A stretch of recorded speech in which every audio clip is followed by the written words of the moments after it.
באמת? רגע, עכשיו כמו שאת אומרת לי, לא בא לי כל דבר. חוזרים לגן ולבית ספר היום? מה, הם חוזרים לזה? באיזה שעה הם צריכים... רגע, עכשיו, היום בבוקר? אופיר, אתה מפיל את כל הדברים. אוקיי. רגע, אז לארגן אותם ולהביא אותם לבית ספר ולגן? אוקיי. אוקיי, סבבה. לא בא לי ללכת לבית ספר. בסדר גמור. אז עד 9 אפשר להביא אותם? לא, אמא. אוקיי, כן, נחזיר אותם לבית הספר ולגן. אוקיי, אין בעיה. סבבה. יופי, תודה. יום טוב. יום טוב. ביי. יאללה, להתארגן. יאללה.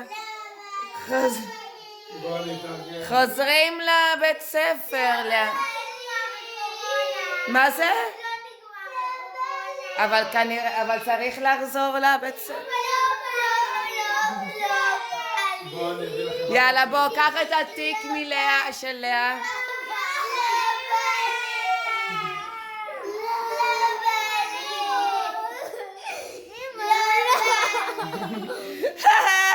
ראשון באפריל, יום המתיחות. היום? כן. זה נכון.